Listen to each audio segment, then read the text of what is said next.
like to hear a Space Force spirit on 3. 1, 2, 3. Space Force spirit. You will have 5 months to prove yourself, or POTUS will install alternative command. Watch it closely and see if it shows. Got you, bitches! Star of the show! It's also a screamer.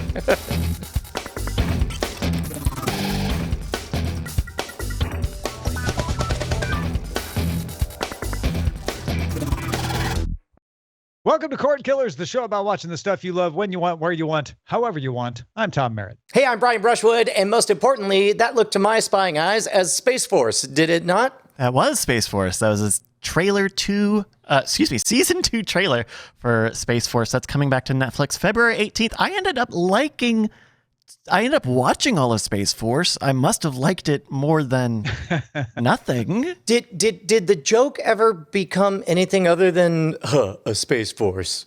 Yeah, it did. It does. Did. Okay, good. It absolutely All right. did. Yeah. Good. Yeah. Anyway, that's February 18th on Netflix. Also, it has the woman who voices wait, what's her name? Mariner in Florida? Tawny Newsome?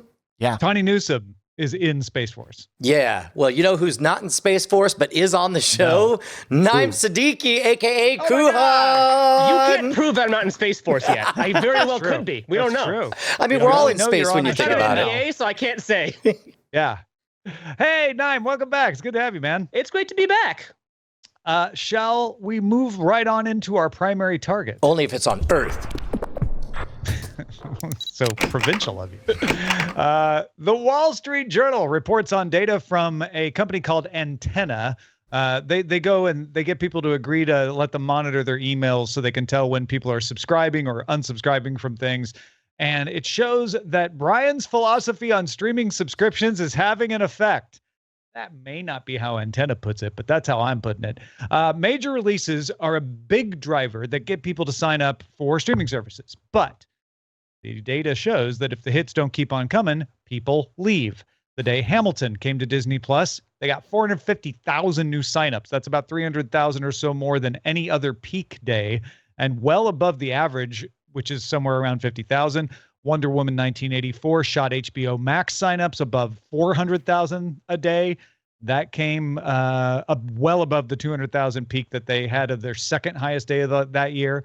Apple TV Plus hit just below 60,000 signups when Tom Hanks' Greyhound came out, about double its highest day of that year. However, according to Antenna, about half those viewers are gone in 6 months. Viewers who sign up on a spike day are more likely to unsubscribe than other new signups. Another example, Peacock lost about half the people who signed up during the Summer Olympics in Tokyo within 4 months.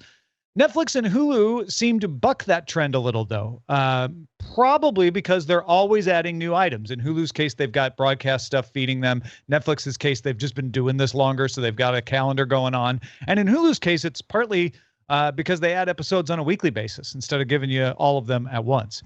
U.S. households subscribe to an average of 3.6 services on average right now, so we may be figuring out the limit there.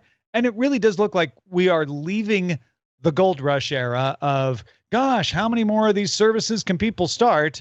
And we're heading into the cutthroat competition era. The knives, Brian, are officially out. I'll tell you what, I'm sorry, I got a little bit distracted. I'm over on WebMD right now, and I'm typing in my symptoms. A warm glow in the chest. It says either a sensation of being right or cancer. I have one or the other, but what are the chances you're right, Brian? I'm sorry. Yeah, it happens so rarely. I feel like you should get that checked out. It's a good point. It's really remarkable to coincidentally, even before I happened to read all of the articles this afternoon, I canceled 4 subscriptions for reasons we'll discuss later on. But it really is easier than ever to sign up and to sign away from everything.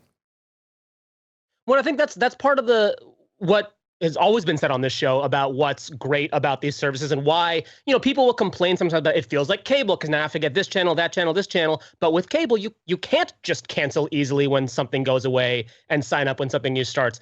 I personally am really bad at canceling, so I'm signed up to like 9 streaming services all the time. But I have friends who, a friend of mine, I was like, have you seen Hawkeye yet? And he's like, I'm waiting for Book of Boba to end so I can just binge both of them back to back. And he ended up signing up a little early. But like I say, I think a lot of people are doing that, are just signing up after the big thing happens, sign up after Ted Lasso. I got to drop it in early. And so they usually you can watch all of Ted Lasso, and then you don't need to worry about Apple TV Plus until the next season or until the next show you like. It's a lot of choice, but and I know a lot of people will sign up for just one a month, and they'll just have like a 12-month schedule of this month is Peacock, this month is Netflix, this month is HBO, and I'll just watch all the stuff I missed in the previous months. Which leads me to a question for you, Tom. Do you feel like this is the new, given that this is the new normal, do we think we're going to see pricing strategies change to encourage people to go annually for an immediate savings when really what they're doing is making sure that they delay that thinking about it until next year when suddenly they get you again? Yeah, Disney Plus was really successful in doing that at the outset. So I think, yes, we're going to see that and more. This is where it starts to get interesting. For the past several years, I know lots of folks out there have been complaining about the number of services because they just kept coming. And I don't think we're done entirely. We're going to see a few more services launch. I mean, obviously, when Discovery and Warner Brothers finally get together, they're probably at least going to merge a service, if not, change up what they're offering. But the frequency is going to slow quite a bit on new services, and the frequency of services disappearing, I'm calling it now, is going to start. And you're going to start seeing more of those kinds of things that you're talking about, Brian. You're going to see people pushing you to subscribe yearly. You're going to see people trying to get you back and commit to, we'll give you a discount as long as you sign up for 6 months at a time. I think you're going to see a lot more of those kinds of things show up that maybe try to wrest the control away from you in exchange for a bit of a discount. But mostly what you're going to see, according to all the analysts out there, the Moffett-Nathansons and all of them, are a lot of money being spent in the next couple of years on the best possible programming these outlets can make in order to keep you. So that when you're about to cancel because, you're done watching whatever it was you came for, there's another thing that catches your eye. And that's only going to work for so long. Not everybody's going to win that war, but you're going to see big billions and billions of dollars spent in the next year trying to out quality everybody else. Well, and Bryce put up on the screen a second ago the chart showing how much more Netflix, Amazon, Hulu, Apple have paid. From 2017, I think that number is like 0.86 billion. And in 2021, it's $5 billion for Netflix. And, Amazon, Hulu, Apple slices, you can almost not even, can't even see in 2017. And now they're growing and growing. What's interesting a little bit earlier in this article is the purchased content, which Netflix has stayed pretty stagnant, but Hulu and Amazon have grown and grown and grown. So Netflix early on is about 5 billion, is now about 8 billion. But Amazon and Hulu are like 2 or 3 billion before, and now they're both around 5 or 6 billion. So they've really ramped up their acquisition costs, which is, I feel like it's an interesting movement towards that. And I think we have another article that's kind of about it as well. So, Tom, when you mentioned smaller services going away in the cutthroat industry, I thought, what does going away mean? And I realized it almost certainly doesn't mean just shutting down and vanishing. It almost certainly means being absorbed by other companies. You think there's going to be some like coalition of like, I don't know, NBC and ABC and Fox, combining into like one service? I doubt that. I doubt that. I don't mean Peacock, Disney Plus, Netflix, even Paramount Plus. I mean, I don't know, even Crunchyroll, but Sundance Now, Discovery Plus, I think is maybe one of the first ones we see after the merger goes. They just get sucked up into HBO Max as maybe an add-on. You don't have to have it, but you can add it on. But Brian, that's a really good point. I think you're going to see a lot of these services either merge into other services or become add-ons on other services rather than independent services, especially the smaller ones, not the big rocks, but the smaller ones. If I can lodge a prediction that there's a good chance I've already made, is we're entering an era of the haves and the have-nots. And the haves are those companies where we are never more than a month away from the next season of the thing that we can't quite justify canceling this over because, well, I'm just going to sign up again in 3 weeks. And the have-nots, which are the back catalog havers who show up, who create, we got thousands of things in the catalog, and they're like, great, what else you got? What's coming out next? What do you mean? We got all this back catalog, and they're like, yeah. And don't forget the free services. That's Fox's take on this is Tubi. They're pushing Tubi. They were advertising Tubi during the football playoffs this weekend as like, hey, it's free. We don't want your money. Well, we do, but we want it through your eyeballs, not through your direct credit card. Yeah. which is so inefficient because it's much easier to get money with your hands and take it out of your wallet. To actually extract it through your eyeballs is very painful. But yeah, I think we're also going to see a lot more of that consolidation of Pluto, Zumo, Tubi, Peacock's free tier becoming the, sort of the entrance ramp to get you into the systems as they consolidate, as they start to merge and bundle up until we only have, I don't know what it's going to be, 4, 5, 6 of these major players, but you're going to have Disney, Hulu, ESPN Plus. That's already there. They're already kind of leading the way. I think that's what the future is going to look like. Yep. So one real quick pro tip, if you want to subscribe to the Brian philosophy of sign up for whatever you want, whenever you want it, and then cancel it once a month, just cancel everything. Man, oh man, does keeping everything in one bucket really help? For me, it's Amazon. I had to, just the mere fact of having to go to the App Store to check and see a different vertical. It's like, look, I could do this once. And it turns out that there were like 4 subscriptions I had. I signed up for Showtime for a 7-day free trial, and then I canceled last night, and then I canceled it today. Also found out that I had Stars and Noggin and several other things out there. And then meanwhile, like because Peacock is on its own website, that's a sneaky one that is going to be hard for me to remember when we finish watching Miami Vice to go out to that ecosystem and manually disable it. So meanwhile, like when you subscribe to a bunch of things on Amazon, it costs the same amount and they have a very convenient tab, subscriptions, and all you do is say unsubscribe and it says, do you mind telling us why? And you say get bent and then you're done. Yeah. And that's the future, right? That's the next step after this. After we figure out who the winners are, then the platforms that manage that stuff for you start to coalesce. And we'll continue to have them. We'll have Amazon, we'll have Apple in varying different ways. You see HBO Max out there saying, Amazon, they just want to take our money. That's why we got out of there. So it's never going to be everything available on every platform yet. That's down the road. But you can definitely make your life easier by using one for most things, even if you can't use it for a Peacock or something like that. And there is one way to make your life even easier, Tom. Yeah, what's that? It's to totally disregard everything I just said and don't go to Amazon, but instead go to patreon.com/Cordkillers and subscribe to us. Because we all know you're never going to unsubscribe. You're going to value our advice on watching what you want, when you want, on whatever device you choose. You're going to want to support us to be one of the, oh, God, I still have the 3-digit disease, Tom. It's very painful. One of the nearly 1,000 bosses that we have over at patreon.com/Cordkillers, where you get your very own RSS feed. You get early access to our Spoilerin Time episodes and exclusive access to our very secretive after talk. Yeah. For every person below 1,000 patrons on Cordkillers, a small part of Brian and my internal organs disappears. Yeah. And guess where that money comes from? Out of our eyeballs, which is very painful. Please stop and join patreon.com/Cordkillers. End our painful eyeball problems. Let's talk about Out of Variety. Variety has an article out by Rebecca Rubin titled, "Has Sundance Become a Film Festival for Streaming Services?" Here's the pitch. At the Sundance Film Festival this time, Apple spent the most, outbidding others to get Cha-Cha Real Smooth for $15 million.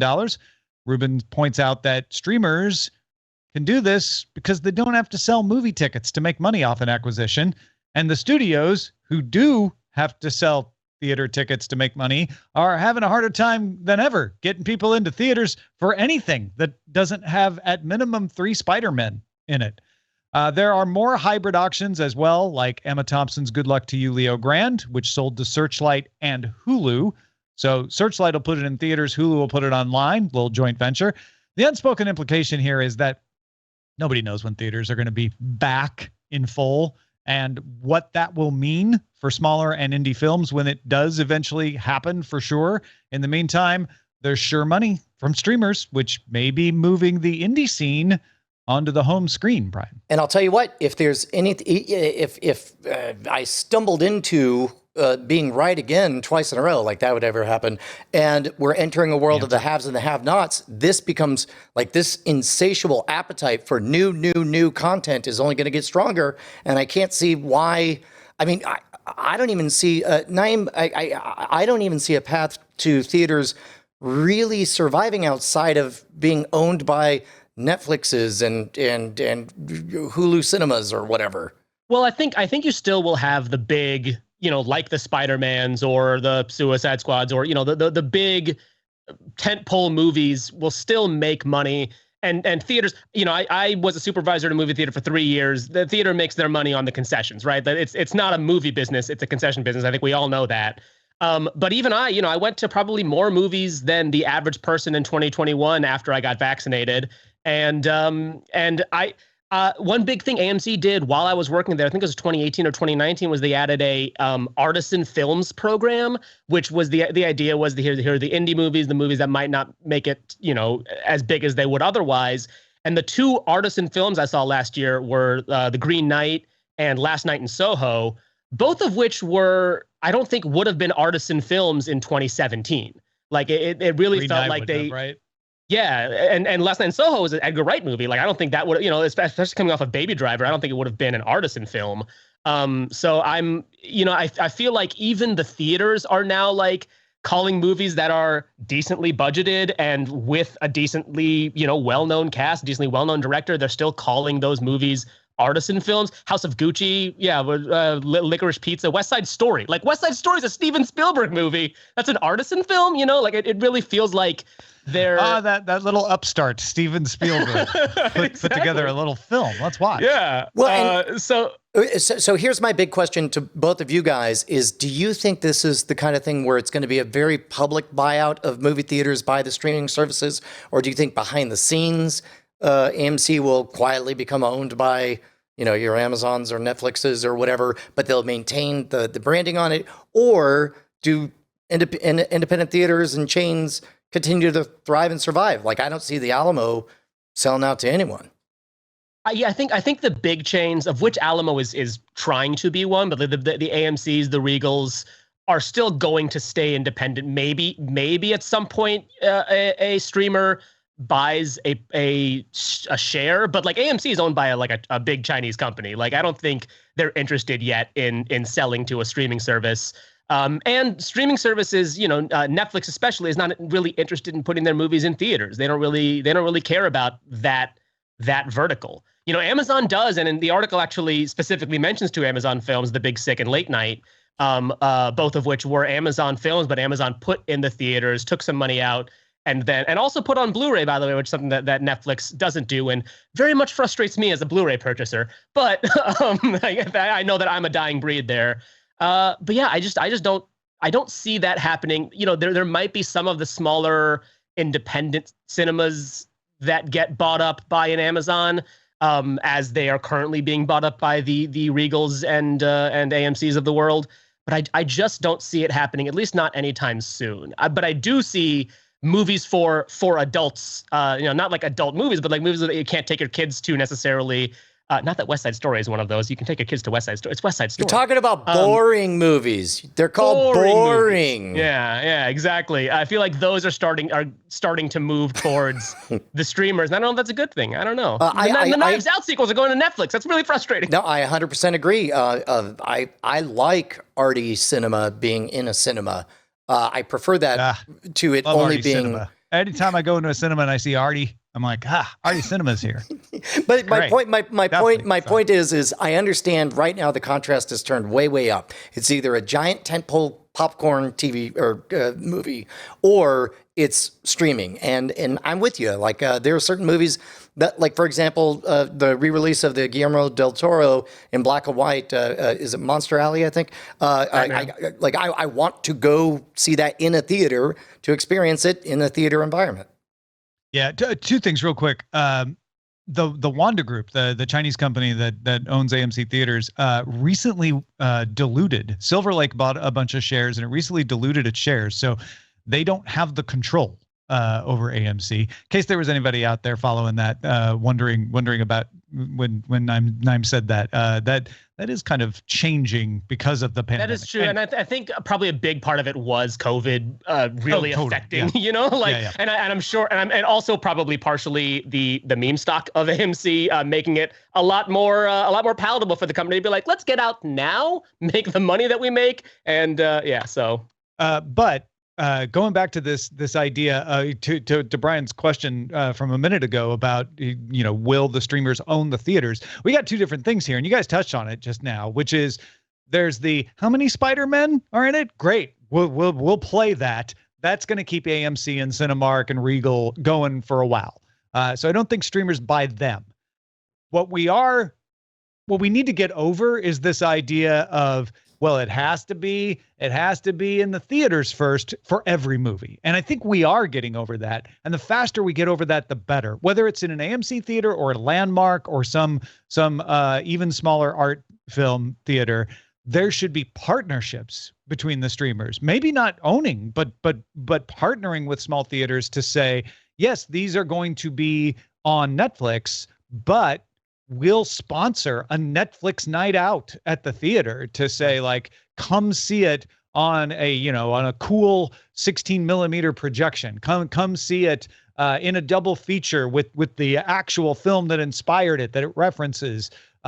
Do that and play to the cinephiles out there, and you'll get them to not only watch it on Netflix, but also go out to the theater and, buy some popcorn and keep the theater in business. I know that was a tough thing. As Netflix has been nominated for more Academy Awards, AMC always does a watch all the Academy Award nominated movies in a 3-hour block over a couple of days, or I guess a 12-hour block over a couple of days to see all of the movies that are nominated. And when Roma was nominated, AMC did not have Roma in that block. It was like, here's all the movies. And also, I guess go watch Roma at home if you want. I don't know. Yeah, right. So wild theory that I just want to throw out there is I remember seeing the movie Meet Joe Black, which was released the same weekend as The Waterboy. And the reason most people watched those two movies in the theater is because they were going to play the trailer for the new Phantom Menace movie. I would not be shocked to see some kind of friendly partnership where it's like, get early access to the first episode of Netflix's new whatever a week before it comes out if you watch this Netflix movie and in the movie theater.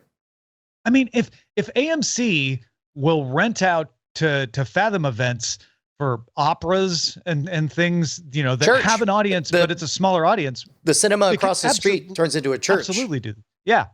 Well, I'm not even going that far. I'm just talking about AMC saying in some of our downtime, we'll do Fathom events for operas and things and Doctor Who special episodes. Why wouldn't they do that for some indie films where it's like, you don't have to have the 90-day run of, every movie isn't the same. Have some different ways of approaching it. All right, let's talk about what to watch and Under Surveillance. Not like real estate. It's all about location. Under surveillance. Paramount Plus released a trailer for the Halo TV series featuring Master Chief and an appearance from Cortana. The series will not be canon, at least not in relation to the games, which actually isn't that different than The Witcher, though for different reasons. The TV Halo timeline will be referred to as the Silver Timeline. Halo arrives on Paramount Plus March 24th. Naaim, did you ever get deep into the Haloverse? No, I never had an Xbox. Halo's always been a party game to me. But this trailer felt very generic, down to the epic music that turns into In the Air Tonight. Yep. It was, it was fine. It seemed okay. I didn't recognize any of the actors. I think Bokeem Woodbine's in it. That's the one person whose name I knew when I looked it up on Wikipedia. I'm sure the Halo heads will enjoy it. Well, this is one of those things that I want to tread lightly because Halo has a very passionate fan base for those who are deep in it. They have their own universe of novels and all of that stuff. So I am certain, as somebody who has only casually played a little bit of multiplayer, I would be very curious. Cordkillers@gmail.com. If you are somebody deep in the gravity well of Halo, how do you guys feel about this? Is what I want to know. The other interesting thing was preemptively coming out and saying, like with Witcher, The Witcher is based on the books, and then the video games are separate. In Halo, they're saying they came out ahead of time and like comics, video games, all still part of the same universe. TV show, new universe, separate universe. Not invalidating. We're not doing what Star Wars did. Two separate universes. I mean, if anything, they're doing what Star Wars originally did, which is in the novels, the expanded universe. Except they're saying the TV show not part, right? Correct. Whereas I guess they're preemptive. part. You're right. Specifically splitting it up. It's like there's between Marvel Comics and MCU, right? This is the MCU, and then the video games and the books and the comic books are the Marvel Comics. Yeah, that works. A reboot of Texas Chainsaw Massacre is coming to Netflix February 18th. There's a new trailer out promoting it. Directed by David Blue Garcia, who wrote Don't Breathe and also wrote both Evil Dead movies. John Larroquette returns as narrator, just like he was in the 1974 original. This new movie is considered a direct sequel to the original, though taking place long after it. In fact, producer Fed Alvarez said, I think the first movie really hit a nerve when portraying that culture clash between the countryside and the city. Back in the 70s, the hippies were representing the youth of the city. This time, they're more like millennial hipsters from Austin who are very entrepreneurial and have a dream of getting away from the city and back to the countryside. He didn't specifically say 7 acres. They're trying to gentrify small town America, and let's just say they encounter some pushback, Justin Robert Young. Okay, I'm Brian. There are more than one character in my read. That's okay, all right. But the two things. Number one, watching this trailer, one of the beauties of the original movies is that, boy, that was definitely Texas. This whole trailer, I'm like, that's not Texas. Like, not at all. Second of all, I called resident Chainsaw Massacre expert Jason Murphy and asked him his thoughts, and he gave me a version. I'm going to gussy it up a little, but he said, basically, I'm going to describe a movie. It's about a woman who decades ago was the lone survivor of a crazy madman who went on a killing spree. Decades afterwards, she's still processing what that's like. Did I just describe for you Halloween or the Texas Chainsaw Massacre? And I was like, all right, that's and your answer was yes, you did. Right. Yeah. No, I get it. James Gunn told Deadline's Hero Nation that he has approached HBO Max about another Suicide Squad spin-off series, and the company seems receptive to it. HBO Max had no comment officially on whether Peacemaker will get a second season or whether there will be other Suicide Squad spin-offs, but both seem likely. James Gunn implied that the renewal of a second season of Peacemaker is just waiting on him to dot the I's and cross the T's. However, Gunn would not say what ideas he had for a new series, except that it would not be as much of a comedy as Peacemaker is. Naaim, have you watched Peacemaker yet?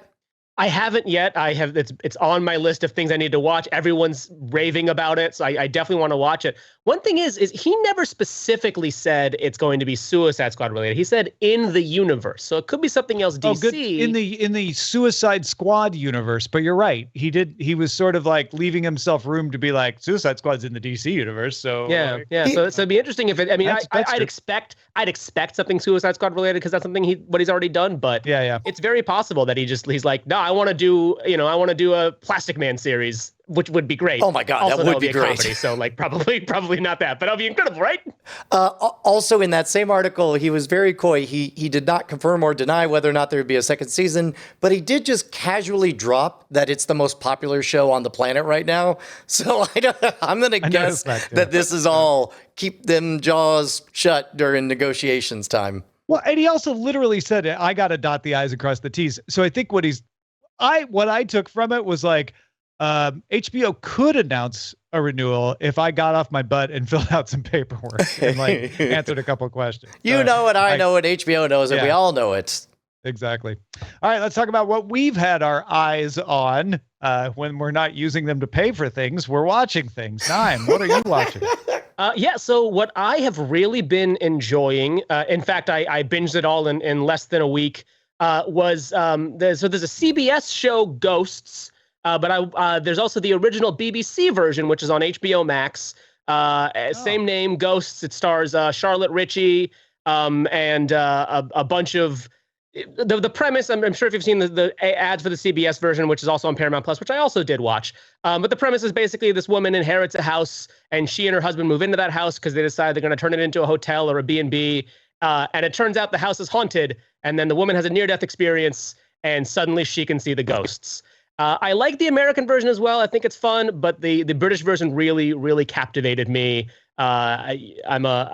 I've never watched a lot of British sitcoms, but I am a fan of British humor, and I really have been enjoying Ghosts. Cool. That's cool. I have been fascinated by Ghosts, and I mean not just in my regular everyday life, but I mean specifically the 2 television series that you're talking about. They look funny. They look really, really funny. Yeah. I mean, obviously the American version is a little bit more broad, like you're going to do more broad comedy in America than you're going to do. And also just by virtue of Ghosts, the American one has already aired 13 episodes, and they already got a back season pickup and a second season pickup. Ghosts, the British version, has 3 series and 20 episodes, including the 2 Christmas specials. So they're really moving stuff differently in the American version. They've introduced more lore in the American version to the way the ghosts work, because you just kind of have to, because you can't do it in as little of time. All right, Brian, we need to talk about what you watched. Yeah, man. Look, I signed up for Showtime last night, and then I canceled it this morning. Because it's just that easy. Go to Amazon.com, and you only need 4 hours to watch the documentary series We Need to Talk About Cosby by W. Kamau Bell. At the very beginning, it says, hey, a lot of people are processing everything about Bill Cosby right now. A lot of people did not want to appear on camera for this documentary because they're still processing. Other people were comfortable talking it out as they process. It goes exactly the way you would imagine it would. 4 hours of, he did this really good thing, groundbreaking stuff, but also was a rapist. He also did this other thing that was really good, but also he was a rapist. It's just that for 4 hours, which if you're looking for surprises, I don't think you'll find many. But if you're looking for other voices on this weird meditation that is being had, I think it's a worthy watch. And sometimes that's useful, just to, even if you're not hearing anything surprising, to just hear other people talk it out. To be reminded of things that you had forgotten. Like I had forgotten that, I believe the number, I'm probably wrong on this, is 13 states changed their laws to alter the statute of limitations for rape so they could get Bill Cosby. That's a move that I'd forgotten about. It was crazy. Yeah. It's a not simple. No, in fact, it's so complicated. I bet somebody would do a 4-hour documentary meditating on the complicated question. Right. All right. On a simpler note, here's a Chinese science fiction story about a bus exploding. I really like this. It's on Viki. It is requires you to read subtitles if you don't speak Mandarin or don't understand Mandarin, but it's really, really good. This premise is done so well, and it's done in a way that I wouldn't have expected going in. I kind of liked the premise, and I loved the way they executed it. Woman gets on a bus explodes. Then she wakes back up on the bus earlier before it explodes.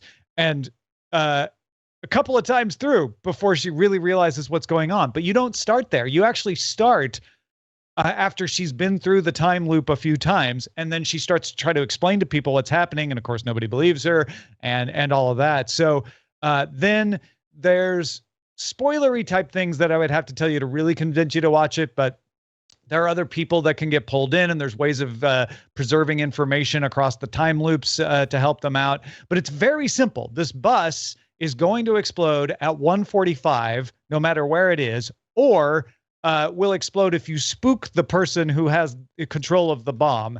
And they're trying to figure out how to stop the bomb so that they can get out of the time loop. So otherwise, she's just going to be stuck in the time loop the whole time. Again, it's called Reset on Viki. it sounds like a reverse Groundhog Day with a little bit of Memento, where you keep getting surprised by more and more context.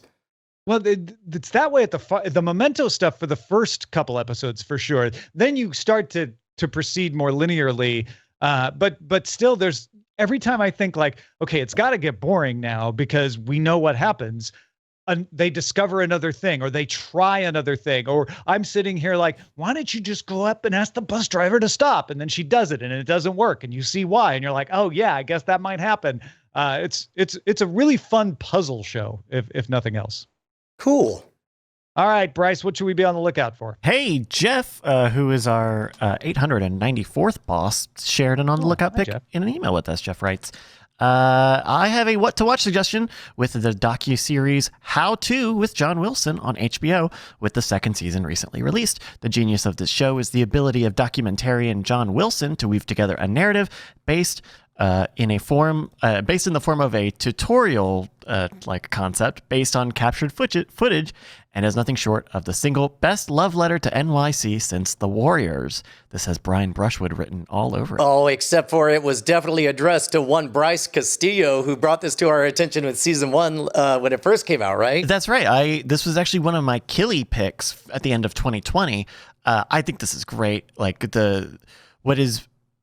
these are episodes that are basically like video essays about how to interact with strangers and make friends, how to I don't even remember, because they really go off the topic quite a bit, or they lean so far into it that it's very hyperbolic, and just the coincidences and the amount of footage that Wilson gets is kind of incredible. There's an episode in season 1 that talks about scaffolding, because there's scaffolding all over New York, and it talks about why there's scaffolding everywhere and why there's more scaffolding. And he goes to New Orleans to a scaffolding convention.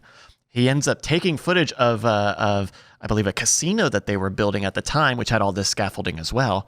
And like 2 days later, all of the scaffolding and that construction site collapsed. And he just happened to be there like the day before, like the week before, talking about scaffolding and all of that stuff. And also like has footage, I don't know how, of like 2 discrete instances of taking off in an airplane and seeing a fire on the runway.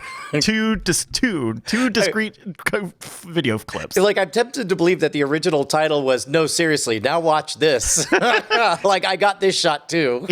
With John Wilson. With John Wilson. Yeah. And it's a lot. It's really interesting. It's a show where the editing and the narration and the story concept are the entire thing, and it's a little awkward if you're a little sensitive to slightly cringy sort of things, but it's not a lot of like being put into a weird situation. It's just this guy's very kind of brash, just a little low, like subdued but brash. So that is How To with John Wilson. That's an HBO show. It's streaming on HBO and HBO Max. There are now 12 episodes now that the second season just finished airing.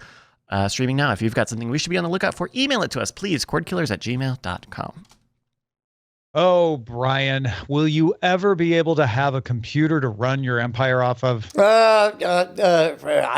Maybe one day I'll own one, but until then I'll use these systems that are on loan from our friends over at doghousesystems.com/rogue. You got to upgrade your computer sometime. Well, you know it, I know it, the whole damn world knows it. Spell it ROGUE. Use promo code ROGUE at checkout. Get yourself an SSD.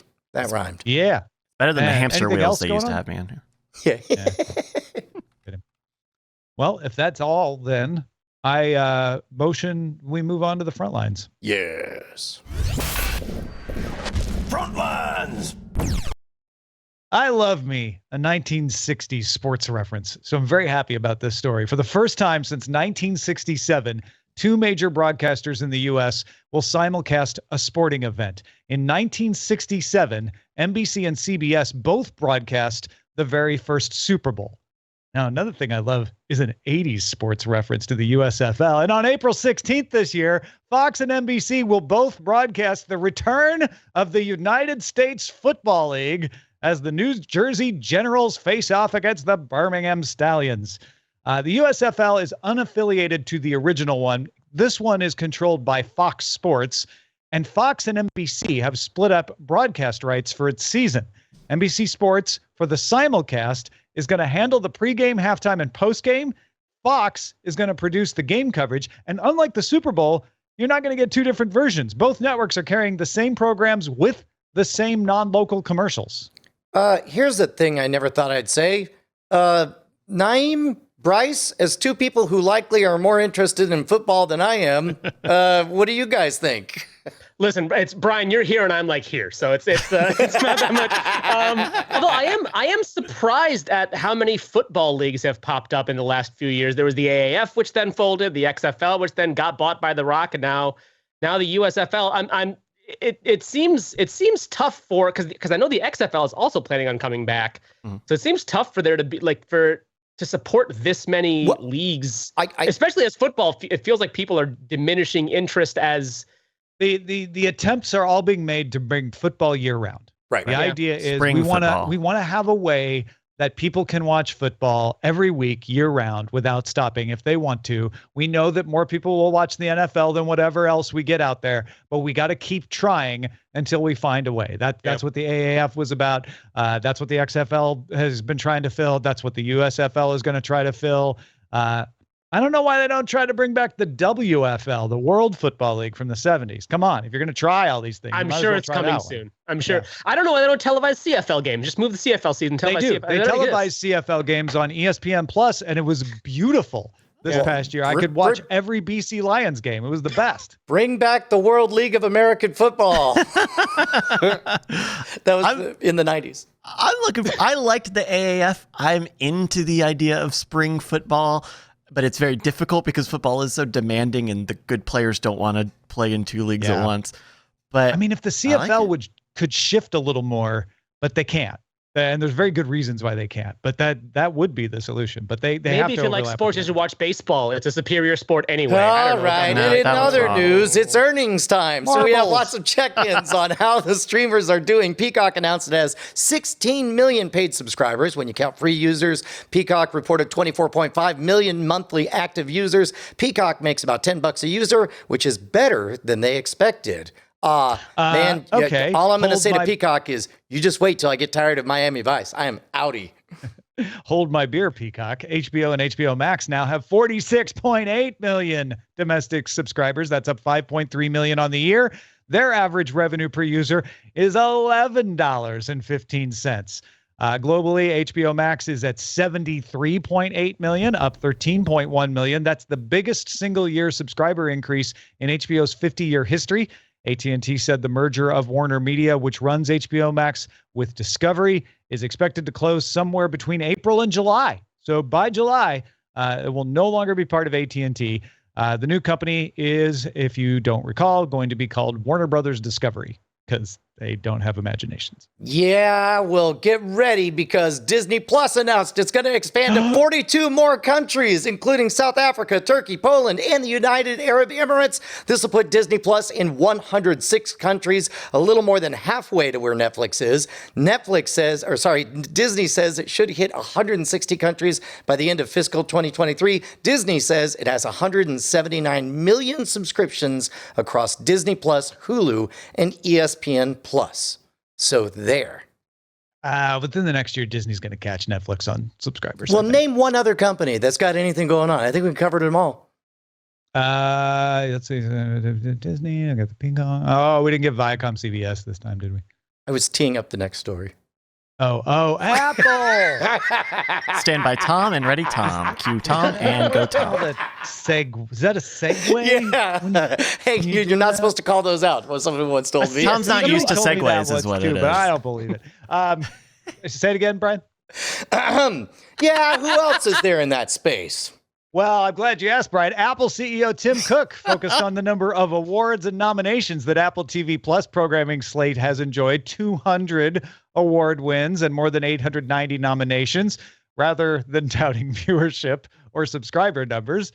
He did mention popular feature films, Tragedy of Macbeth, Coda, Swan Song, threw in some plugs for upcoming new series Severance and The After Party. And when an analyst questioned him about where Apple TV Plus may go, for example, would it want to acquire a studio of its own? Cook said, "We don't make purely financial decisions about the content. We try to find great content that has a reason for being." Cook went on to say, "We love shows like Ted Lasso and several other shows." Literally what he said. I can't remember him. Is not what he said, but he did say. I wrote Tim Cook's speech for this, so that's why I just didn't remember all the other shows. We love shows like Ted Lasso and several of the other shows that have a reason for existing and may have a good message and may make people feel better at the end of it. But I don't feel that we've narrowed our universe of things we're selecting from. There's plenty to pick from out there, and I think we're doing a pretty good job of it as we speak. Oh my God! You want to talk about the Texas sharpshooter fallacy? That dude just broadsided a barn, and he's in the middle of painting a target. Like, oh, Ted Lasso, we're great. And if you, I watched the first episode of The After Party. I think The After Party is great so far. I'm really excited about it. Okay, that's good to know. Good to know. And a few other notable notes. Sony's Master of the Universe film will premiere on Netflix this summer. Deadline reports the sequel to Mortal Kombat is on the way from Warner Brothers, and HBO has approved a third season of The Righteous Gemstones. Take that, add that to your religion. And Disenchantment's fourth chapter has a new trailer in advance of arriving on Netflix February 9th. Sorry, what I meant to say is... What you were trying to say is HBO got religion and renewed Righteous Gemstones. I'm just saying, if you believe in miracles, then this is evidence that a popular show gets renewed. All I need is a miracle. Let's get to the dispatches from the front. Is you.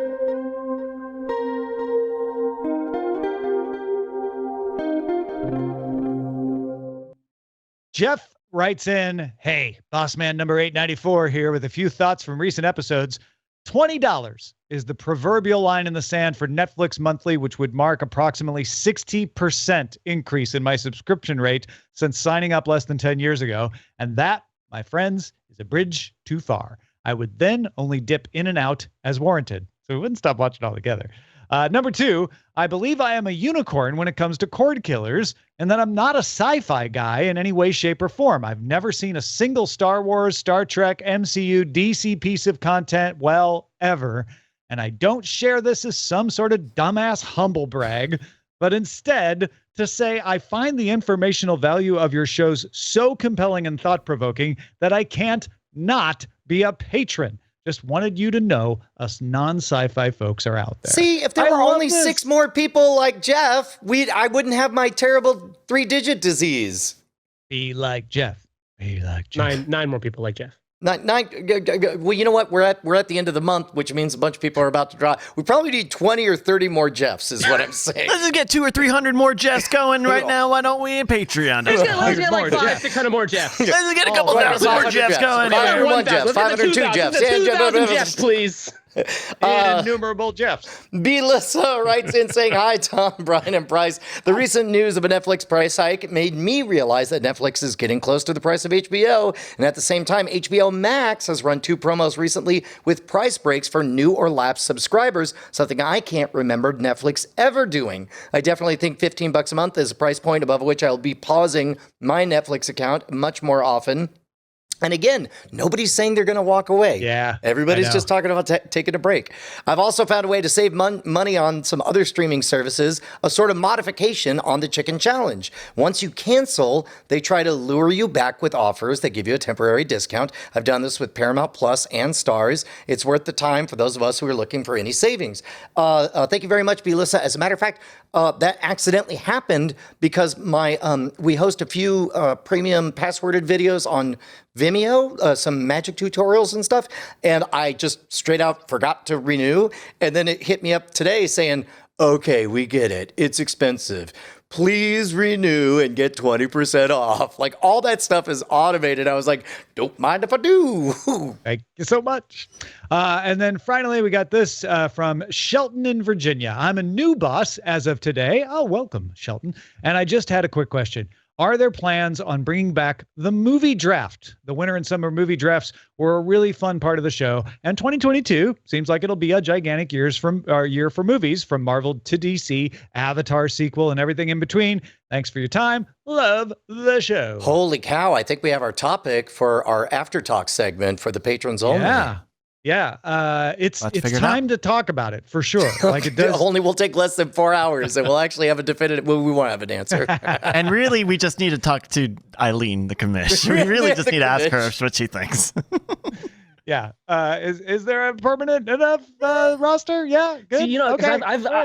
I've been doing a solo movie, like a movie draft based on exactly on the Cordkillers and Attack or Great Night movie draft. So by the way, if anybody ever drops out, hit me up. I'm happy to do it. Got it, Green Lantern.